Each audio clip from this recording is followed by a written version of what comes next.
د کوزدیر تالاش پولیس سټیشن په حدود باغ دوشخیل کلی دامان کې کال 2019 دسمبر میاشتې په 24مه نیټې یو کور باندې نامعلومه کسان ورغلي او په کور کې په چوټۍ راغلی موجود اپسي الکار صدیق الله او هغه کورودان تیزدار علي په ذریعه وجلي وو. دغه اندوهناک قتل ټوله علاقه کې خوف او هراس پیدا کړی خو تر اوسه پورې د قتل تحقیقاتو کې هیڅ پیشرفت ونه شو او نه قاتلان گرفتار شو. د صدیق الله رور وارث خان وایي بس زما عزتمندو زمونږ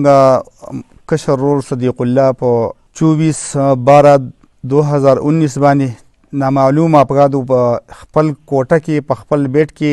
قتل کړی دی، شهید کړی دی او دا یوه میاشت څه د پاسه تقریبا 35-34 ورځې وشوې او دا د ما سره خوا کې چې کوم دي دا د هغه ماشومان دي، دا زموږ ضعیف کمزوری والد صاحب دی او دا د هغه ماشومان دي کوم چې د ماشومې په لاس کې دی دا صدیق الله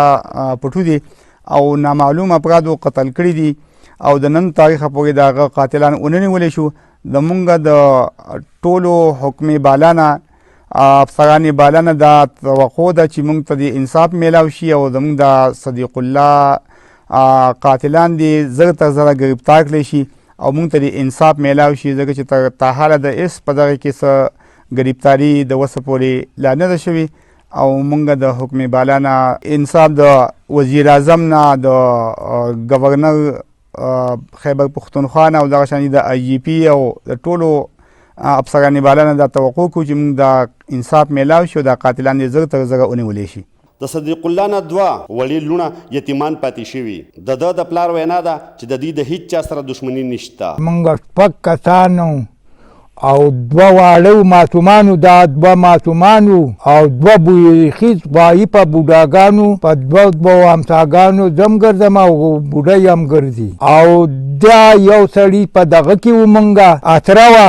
اتره خو الله و خو دا ذریعه وه، دا زموږ د شپږو کسانو ذریعه وه او هغه رانه الله پاک چې کوم دی نو په حکم سره دغه په خپل بیټ کې دننه په موږ باندې چا څه دښمني څه دغه نه وه، څه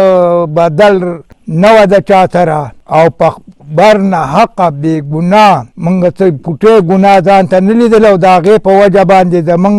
نګور او دا زوی قتل شو. سهار پې موږ په 7 بجو په ټایم کې خبر شو. د صدیق الله بوډۍ مور وایي چې د دې بچي بې ګناو او قاتلان دې ګرفتار شي. زه د حکومت نه دا مطالبه کوم چې زما حلوات بې ګناه قتل شوی دی،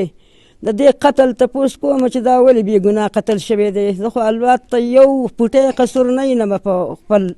ذهن کې او قاتلان دې ونیولی شي او دا قاتلان دې گرفتار شي او دا سزا دې ترې واخیستلی شي. د صدیق الله او هغه کورودانې وجنه د کوزدیر پولیس دپاره چیلنج دی. باید چې مقامی پولیس تحقیقاتو کې تیزی او مقتولین روح او وارثانو ته انصاف ورکولو دپاره خپل کردار ادا کړي. محمد اسرار، خیبر نیوز، دامان، کوزدیر.